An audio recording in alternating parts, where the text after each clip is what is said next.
All right, hello everyone. This is Sir Adrian here. Welcome back to our current game of Global Empires 1915 titled Operation Blackhand, where we are currently going into the spring of 1917, where things are definitely starting to heat up. So we'll start with our tech rolls. We have five of them currently because we have four major factories, and we get the additional tech roll from having engineering stage three. So, with those five tech rolls, we are going to go for fighters. We are going to attempt to go for bombers. We are going to attempt to go for doctrine. We're going to go for Q ships, and we're going to go for infantry. Yep, that's five. So we'll go ahead and roll those. So we'll do infantry first. That's an 11, so that's a success. So Germans move to stage two. We'll go for doctrine within the naval domain. That's a success on a 10. So Germany's at stage one. So we have Q ships now. We'll go for fighters.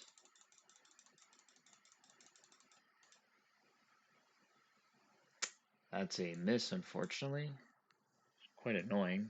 Haven't had good luck with that, but such is the luck of the dice. We'll go for bombers. That is. I don't know why I have an infantry dice, but that's a success. So we move to stage three for that. So Germany has early bombers, which is quite nice. And we will go for doctrine in the air domain. And that's a 9. It's a bit cocked, but I think fairly certain. Yeah, it's more on the 9 side. So it's a 9, so success. So we'll get stage 1 for air doctrine, or doctrine within the air domain. Perfect. So that's done. So we have, sorry, I don't have it marked here because I was doing this off camera beforehand, but we have 37 IPPs to spend. Out of that, I'm going to spend 1, 2, 3, 4, 5, 6 to move the major factory at stage 3 to stage 2. I'm going to spend 1, 2, 3, 4 to attempt to do a diplomacy roll for France. We will spend another, or 2 IPP rather, to do an attempted influence roll on Japan. You will then spend 1, 2, 3, 4, 5, 6, 7. 1, 2, 3, 4, 5, 6, 7. 1, 2, 3, 4, 5, 6, 7. So 21 total to purchase 3 heavy artillery and 2 to send supplies to the warlords in China, specifically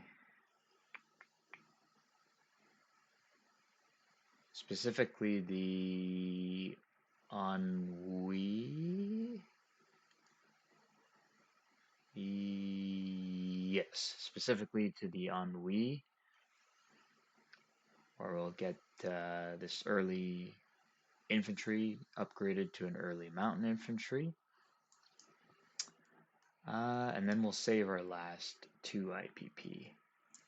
Um, And I was wondering for heavy artillery, I did notice in the rules it says that the purchase of regular artillery is limited to the amount of major factories you have. So if I was buying normal artillery according to the rules, I could only buy 4 of them until you hit stage 4 in the engineering part of the tech tree. Yeah, within the industrial domain engineering. So it's not listed here, but that's what it says in the rules. But it doesn't say that for heavy artillery. So I'd be fine either way because I'm only buying 3. But I wonder if that is supposed to be the case for heavy artillery as well. And if so, I think that definitely should be changed for sure to clarify that. So that'll be our purchases. But before we get to the rest of the German turn, we had decided going forward to do the Chinese turns a little bit differently to take into account the fact that we're doing this over a YouTube war. So normally after the nationalists have done combat, it's at that point that the warlords would then be able to, the attacked warlords that is, could then do counterattacks if they wanted to, and then after that do any non-combat movement for themselves, and in fact any of the warlords, even the ones that weren't attacked. And then is when the nationalists at the end of the turn would do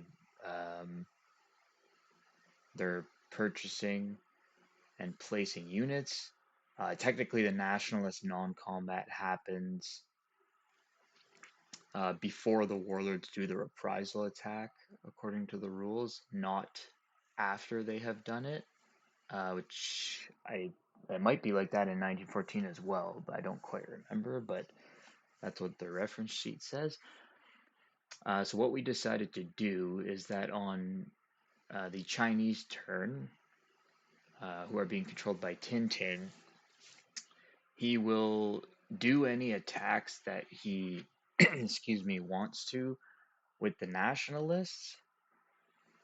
But then when it gets to the German turn, so before I do my turn, so I'll do it in subsequent videos, I would then decide if one of the warlords was attacked, if I wanted to do a reprisal attack, and if that's the case, I would go ahead and roll that, and then I would do my non-combat movements, and then on the British turn, which comes next in the turn order, he would finish the Chinese turn before taking the British turn. So place any units that the nationalists purchased and collect their income. In this case, it didn't really uh, matter too much, or really at all, to be honest, because he didn't do any attacks against any of the warlords. But I still think even in that case where there's no attacks, you should still do it the other way because again, the warlords are supposed to do non-combat uh, movement before the nationalists do um, place their units and collect the income. So I suppose that could influence where you would decide to place the purchase units. But I think doing it that way is fine. Like normally, yeah, it's combat and then non-combat. So I think technically going forward, you could even do that. Um, yeah, to be honest, it seems a little weird to me that the non-combat would be before they could counterattack because you could just reinforce an area before they counterattack. But but yeah, so maybe we have to ask about that. Sorry, I'm just thinking about that. Yeah, maybe we should ask about the logic behind that, and I'd love to hear you guys' opinion on that because that seems a little bit weird to me. Like it seems like this would happen first after they do their combat, and then the nationalists would do non-combat. Um, and then place units and collect income. But according to this, it's not exactly how it works. But regardless, yeah, what I had described before is how we'll do it going forward. So from the last turn, I did get an early, or to steal the warlords or the nationalist money for the Ennui faction, and I used that to, there was six, so to buy an early mountain infantry in Sui Yuan,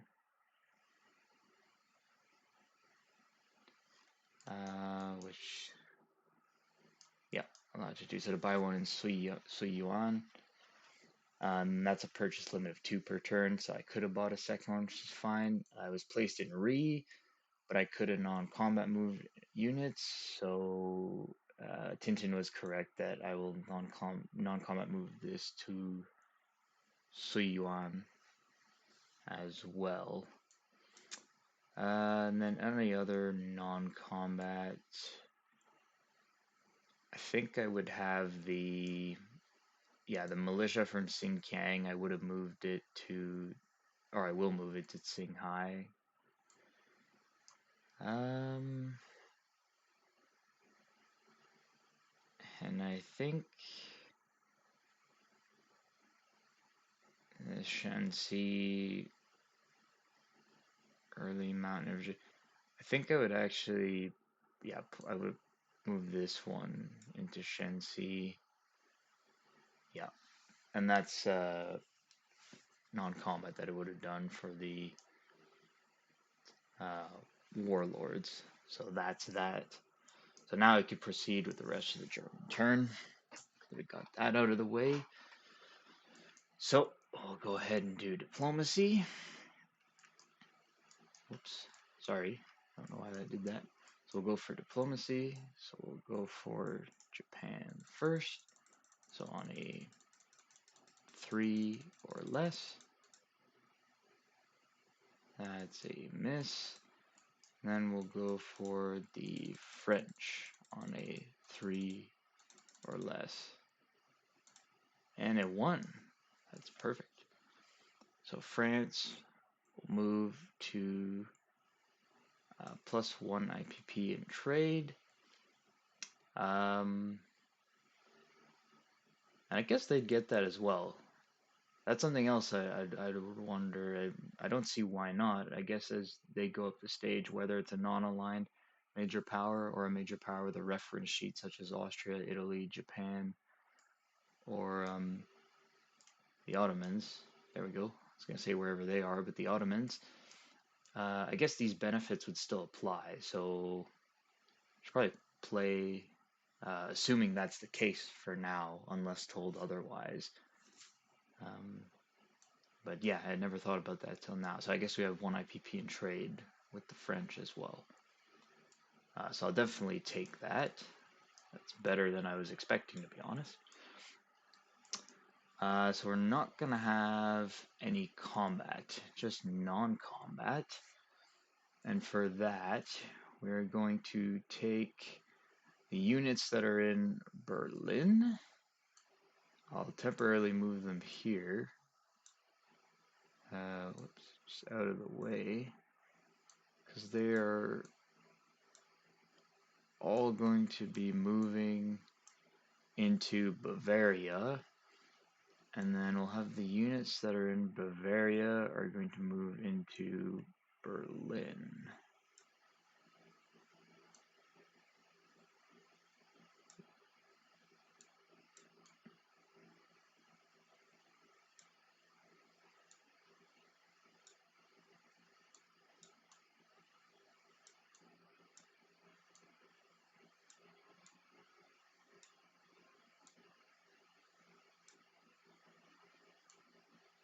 Two fighters.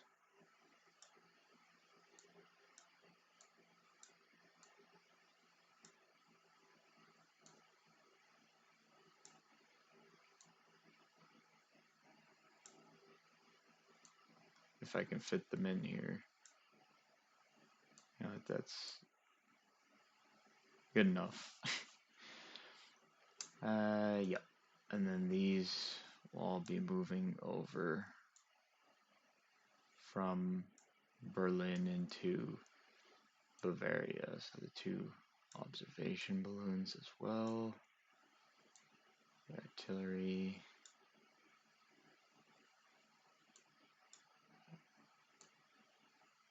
Fighter. And the Zeppelin will move it from Western Germany into Berlin.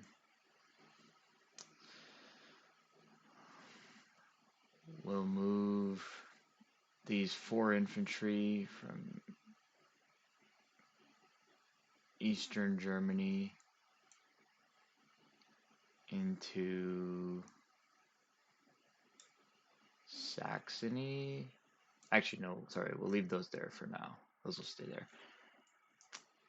We will move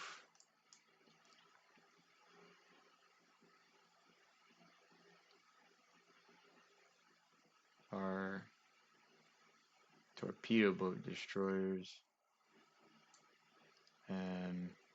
into port, for the torpedo boat destroyer and the 2 German submarines into port in Buenos Aires.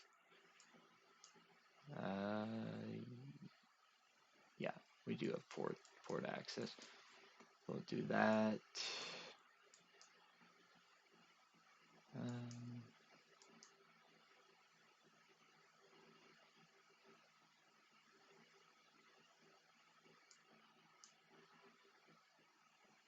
And we'll move the torpedo boat destroyer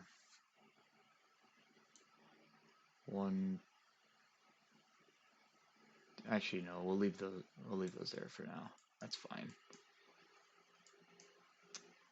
So that should be it. Yep, that's it for non-combat. Everything else is fine. So now placing units. So we'll send the supplies first. So as I said, that'll upgrade the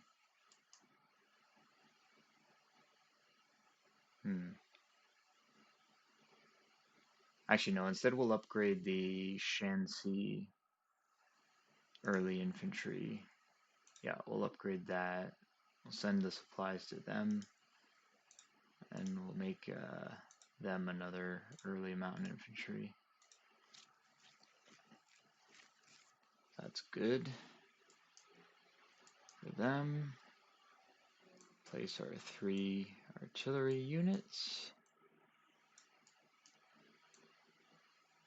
So we'll place all of those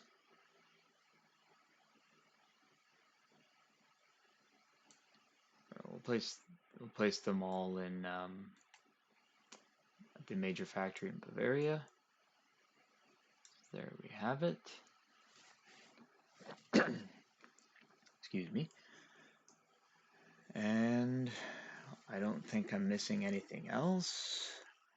If there was any housekeeping, I might look back through the videos. Normally I like to watch them all, and as well as I possibly can understand the rules, catch any housekeeping stuff, but I watched the Chinese video, but I still gotta go back and watch the past Russian, British, and American videos. I've been a little busy these past few days, but I'll catch up on those tomorrow and whatnot. And if there's any housekeeping, we could always come back to it at some point and correct it.